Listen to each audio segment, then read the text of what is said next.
लाल किले पर राष्ट्रीय ध्वज के समानांतर या उससे ऊपर झंडा फहराने वाले कौन थे जिन लोगों ने झंडा फहराया?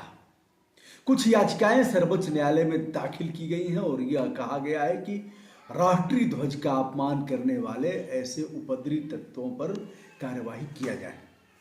इस प्रकार की याचिका विशाल तिवारी और विनीत जिंदल की तरफ से की गई है। दूसरे तरफ से एक याचिका की गई है जिसमें यह कहा गया है कि यह याचिका किया है अधिवक्ता यमीएल शर्मा ने। उन्होंने संबित पात्रा और एक निजी टीवी चैनल को पक्षकार बनाते हुए यह कहा है कि यह चैनल और यह जो प्रवक्ता महोदय हैं या किसानों को बदनाम कर रहे हैं, इसके लिए इनके ऊपर कार्रवाई किया जाए, इनको बैन किया जाए। दूसरी तरफ लगभग 10 मुकदमे 10 सुसंगत आपराधिक धाराओं में मुकदमा दर्ज किया गया है डकैती सहित अन्य धाराओं में। 120 बी भी है जिसमें साजिशकर्ता के रूप में कुछ लोगों को नामजद किया गया है और कुछ ऐसे लोग हैं जो बिना नाम के हैं। पुलिस उनकी पहचान कर रही है जिन लोगों ने लाल किले की प्राचीर पर जहां से प्रधानमंत्री झंडा फहराते हैं वहां झंडा फहराया गया और झंडा धर्म विशेष का झंडा फहरा करके और नारे लगाए गए, तलवारें भाजी गई और पुलिसकर्मी घायल हुए। एक पुलिस इंस्पेक्टर ने बयान दिया है कि किस तरह से किसान पहुंचते हैं और पहुंच करके हम लोगों के ऊपर हमले करते हैं। जान बचाने के लिए हम लोग नाले में भागते हैं, गिरते हैं और हमारे ऊपर हमला किया गया और हम घायल हो गए।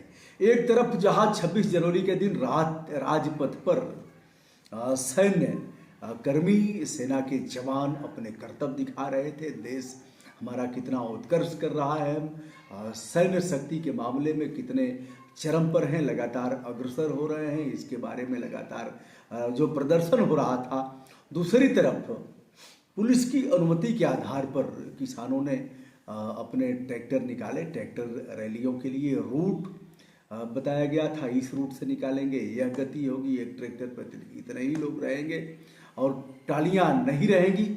यह सब नियम बनाए गए, नियम तोड़े गए, बैरिकेडिंग भी तोड़ी गई, तलवारें भाजी गई और आरोप है कि शस्त्र भी लहराए गए। एक किसान की मौत हो गई है। किसान बहुत कम उम्र का था, उत्तराखंड का, जिनकी मौत हो गई। अब बताते चलें दोस्तों कि इस मामले में दोनों तरफ से आरोप प्रत्यारोप का दौर शुरू हो गया है और डकैती का मामला, वे किसान थे अथवा डकैत, अब यह तय करेगा पुलिस प्रशासन।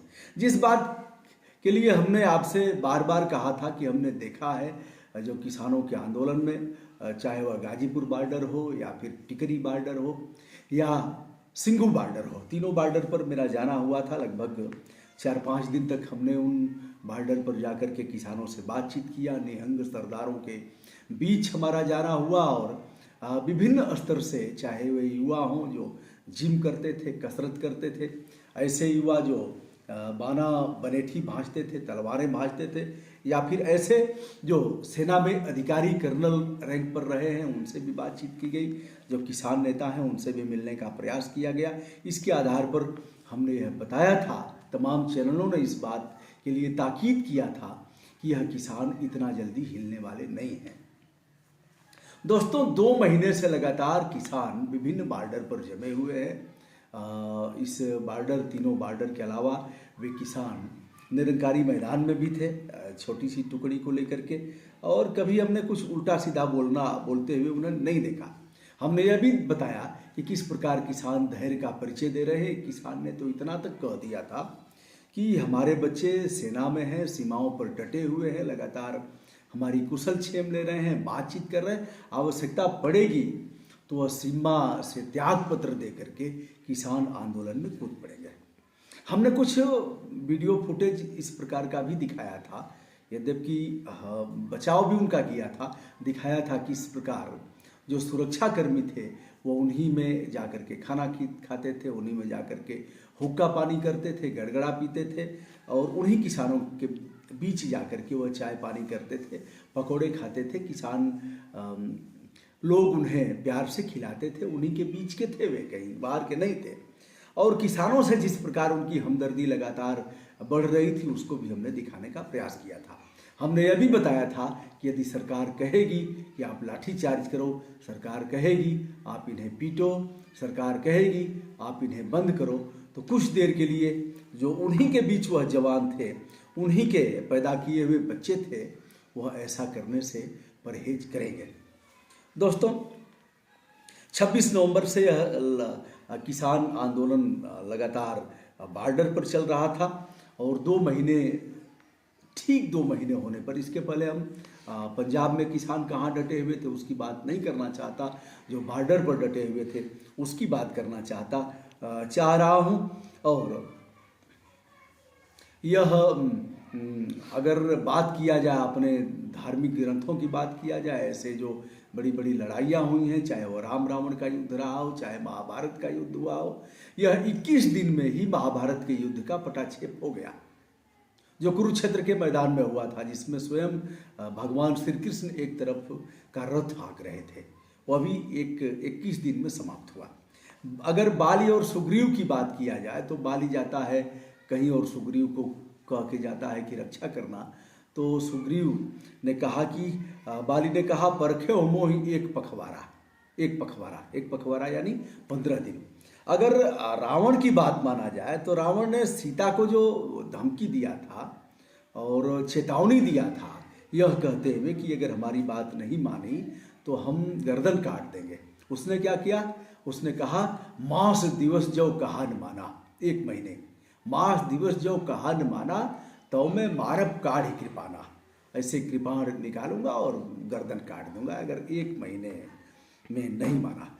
रामचंद्र जी ने समुद्र को उसकी प्रार्थना 3 दिनों तक किया और कहा लक्ष्मण से कि विनय न मानत जलधि जड़ गए 3 दिन बीत, जलधि जड़ विनय न मानत जलधि जड़ गए 3 दिन बीत, बोले ही राम सकोप तब बिनु भय हो ही न प्रीत, बिना भय के, बिना हमारे इस करने से जब तक मैं नहीं इन्हें डराऊंगा धमकाऊंगा तब तक यह मानेगा नहीं हमारी बात। बिनु भय हो ही न प्रीत, लक्ष्मण बाण सरासन आनु, सौख्यों मारिध विसिक्र सानु, मेरा अग्नि मार ले आओ और इस समुद्र को मैं सुखा डालूंगा।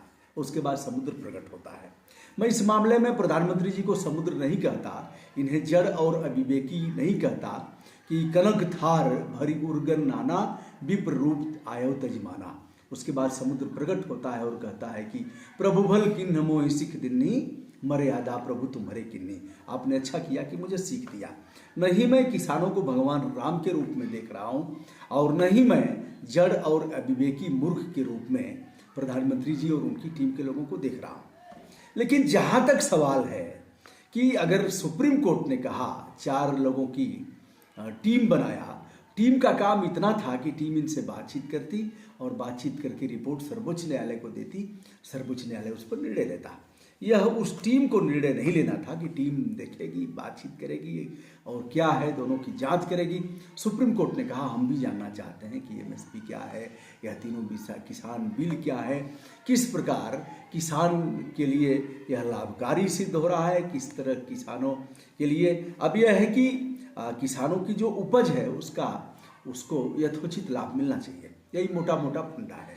यदि यथोचित लाभ नहीं मिलता है तो किसान खेती कैसे करेगा और उसका भोजन कैसे चलेगा, उसका लाभ कैसे होगा। तो सर्वोच्च न्यायालय ने कहा कि आप रिपोर्ट दो, लेकिन उसमें से ही एक सदस्य हट गए और किसानों ने भी उसको मानने से इनकार कर दिया। तत्पश्चात केंद्र सरकार ने कहा 1.5 साल के लिए हम स्थगित करते हैं इसको। उसके बाद भी बात नहीं मानी गई तो 2 कदम तो आगे बढ़ना पड़ेगा, 2 कदम इन्हें भी बढ़ना पड़ेगा, 2 कदम उन्हें भी बढ़ना पड़ेगा। और जो शासक की भूमिका में केंद्रीय सरकार के लोग हैं, उनका काम है कि चढ़ बढ़ करके इस मामले में हस्तक्षेप करते, अपने ही लोग हैं उनके बीच जाकर के बैठ जाते, लंगर खाते और जाकर के आप पहले करते ही रहे हैं, साइकिल से आप आंदोलन में गए हैं और आप जाकर के किसानों के बीच बैठ गए हैं। आज क्या हो गए हैं आप? आज जो कुछ भी हुए हैं, सबसे पहली बात तो यह है कि आप निरंकुश हुए हैं। आपके ऊपर कोई अंकुश नहीं है। आपने अपने को महिषासुर मान लिया है।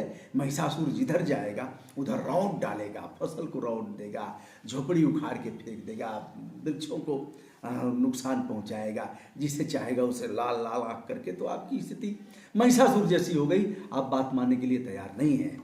अगर किसानों के हित में नहीं है, आप बात करते भैया बताइए, बात करिए। 11 दौर की वार्ता भी ठीक से नहीं हो पाई। और यह कहना, और ऐसे मामलों में जो लोग भी आंदोलन कर रहे हैं, यह बात सत्य है कि जब भीड़ बढ़ती है तो नेतृत्वकर्ता की बात नहीं मानी जाती है, और ऐसे तत्व उसमें आते हैं। यह तो बहुत लंबा समय व्यतीत हुआ। इतने लोगों पर अपराध दर्ज हुआ, सैकड़ों लोगों पर अपराध दर्ज हुआ है, कई दर्जन अपराध दर्ज किए जा चुके हैं, दर्जनों अगर अभी अपराध दर्ज किए जाएंगे, और जो धाराएं लगी हैं वो बहुत। सरकार भी यही चाहती है कि इस तरह से उपद्रव हो जिससे हमें रास्ता मिले और हम ऐसे करें। ऐसे ही आंदोलनों का दुखद अंत होता है। आंदोलन की शुरुआत अच्छी होती है चरणबद्ध ढंग से। अगर हम चौरी चौरा कांड की बात करें तो उस समय एक लेखक ने लिखा है कि महात्मा जी किसी काम की शुरुआत बहुत अच्छे ढंग से करते हैं, चरणबद्ध ढंग से उसे आगे भी ले जाते हैं, लेकिन जब आंदोलन अपने चरम पर होता है तो महात्मा गांधी का आंदोलन वापस ले लेना राष्ट्रीय दुर्भाग्य से कम नहीं है। उधर बापू ने कहा कि यह मेरा अहिंसक आंदोलन था और अहिंसा परमो धर्म, हम लाठी खाएंगे, गोली खाएंगे, चाटे एक गाल पर मारेगा तो दूसरा गाल भी आगे कर देंगे, लेकिन उप नहीं करेंगे। तो हमने हिंसा की बात नहीं किया था। तो इतना बड़ा आंदोलन और चौरी चौरा कांड के बाद उसको वापस ले लिया गया। दोस्तों, आंदोलन का पटाक्षेप ऐसे मामलों को लेकर के बहुत दुखद तरीके से होता है। चलिए आगे क्या होगा मैं नहीं जानता, लेकिन मैं इतना भारत सरकार से जरूर अनुरोध करूंगा, और जो भी किसान नेता है, हिंसा का कहीं भी स्थान नहीं है। एक 30 वर्षीय किसान की दुखद मौत हुई है, बहुत से लोग घायल हुए हैं, और इससे सिंपैथी भी खत्म होगी। ट्रैक्टर चला करके हमने कौन सा संदेश दिया, यह कहना बड़ा मुश्किल है। यह करते कि हम वहीं से झंडा रोहण करेंगे, हम भारत माँ के जयकारे नारे लगाएंगे। राष्ट्रीय ध्वज से बड़ा कोई ध्वज नहीं है, चाहे वो आपका भगवा हो, चाहे वो उनका धार्मिक प्रतिष्ठान का हो, चाहे वो जो भी जिस प्रकार के झंडे हों, तमाम धार्मिक संस्थाओं के लोगों ने अपने झंडे बनाए हैं, लेकिन जो हमारा राष्ट्रीय प्रतीक है उससे बड़ा आपका ध्वज नहीं है, और ध्वज का अपमान करना राष्ट्रीय दुर्भाग्य से कम नहीं है। दोस्तों, कल नेट नहीं चला और कुछ ऐसे ही मामलों में मैं फंसा रह गया, इसलिए वीडियो नहीं कर पाया। गांव में हूँ, घर पर हूँ, इसलिए ऐसा नहीं हो पा रहा है। विनम्रता के साथ हमारा नमस्कार स्वीकार करिए। बहुत बहुत धन्यवाद। मैं हूँ Brajbhushan Dubey, BBM world YouTube channel Brajbhushan Markandey से। धन्यवाद।